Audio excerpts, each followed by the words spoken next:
The sex abuse allegations facing Vince McMahon and the WWE, they are filthy, explicit, disturbing enough to bring on major backlash from the wrestling megastars. Or so you would think. We have heard from some former wrestlers from decades ago. They say the accusations are not surprising. We've seen some former executives sort of tiptoe around the topic. But we've also seen John Cena declare his love for McMahon and Dwayne "The Rock" Johnson take a leadership role in the WWE. Well, now comes a true wrestling powerhouse, slamming McMahon and the culture he allowed to fester. Ronda Rousey.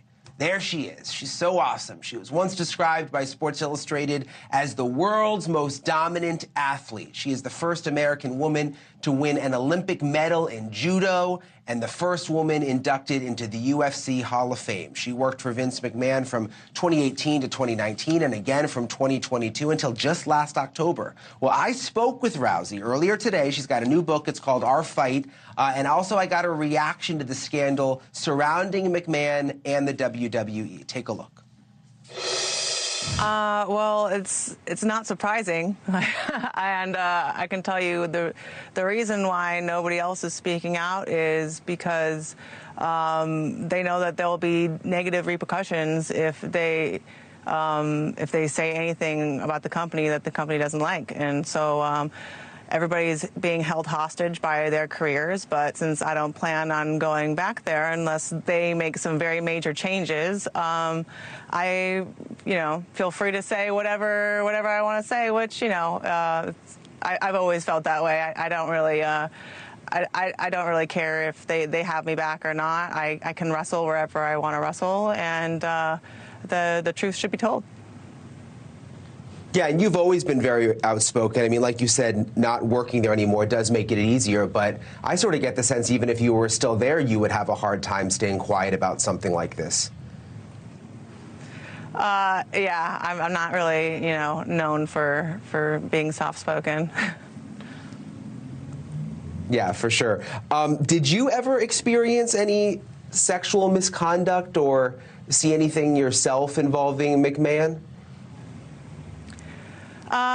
Not Vince like personally towards me, but the company culture definitely. Yeah, elaborate on that a little. What do you mean by the company culture? Well, one time I was like waiting to go, I think, talk to like Triple H in like the writers' room or something, and I was standing there with Bruce Pritchard and another one of the writers, and God, I forgot his name. I can't believe I forgot this guy's name. It'll come back to me. But I was standing there, and this guy that I was like barely an acquaintance with grabs the string of like my sweatpants as I'm walking by. And like nobody, like I wasn't even looking at him, and I looked down the hall and I was like, I don't know if I can swear on this. Are you gonna believe me? It's a quote, okay? But this guy grabs the string of my sweatpants and nobody else reacts as if this is abnormal. And he grabs it and he starts going down the hall and I'm just like, what the was that? Like, why are you grabbing the string of my sweatpants? If my husband was standing here next to me, would you feel comfortable like walking up to me and grabbing the string of my sweatpants?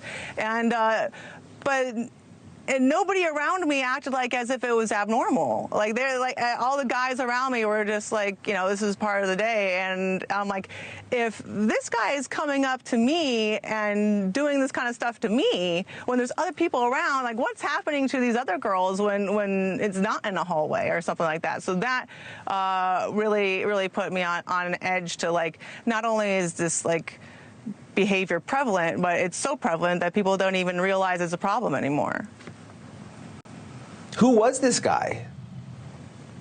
Dude, I swear to God, I know exactly what he looks like, and I completely am blanking on his name. Is this part of my concussion test? Drew Gulak. Drew Gulak. That's who it was. Yes. Yeah, I went and confronted him later, and I was like, if I ever hear about you putting like your hands on any other woman like this or doing anything like this to me ever again, we're gonna have I'm editing myself all the swear words out, but we're going to have a problem.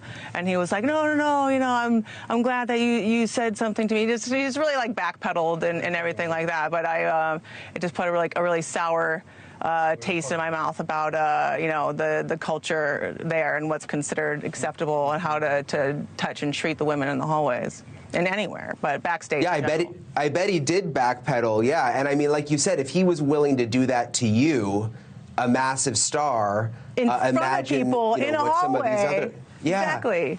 I want to read a portion of your memoir.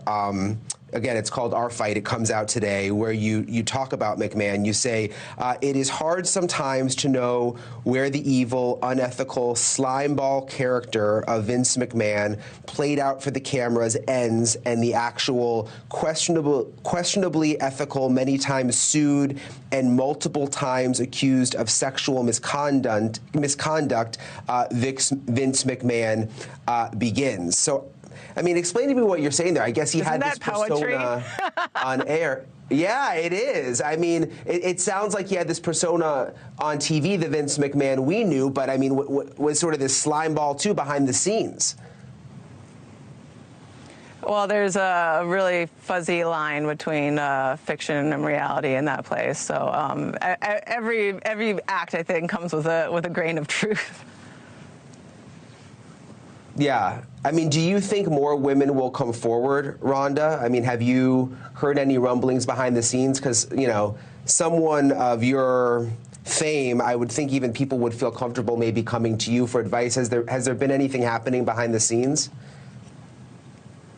I mean, not that I know of. I just know that Janelle Grant only came forward because Vince McMahon didn't pay out the full hush money payment. It was like $3 million that she was promised for, you know, signing an NDA or whatever, buying her silence. And the only reason it got discovered was that he paid her off $1 million, but it was with the company's money, and it wasn't even with his money. And then they discovered $17 million of other hush money payments that he paid to other women who aren't going to say anything because, you know, they got paid and they signed, you know, not to. So there's definitely a lot more skeletons in that closet, but I don't know if we're going to hear about it anymore unless, you know, Vince misses some more payments or uses some more company money to pay off these women.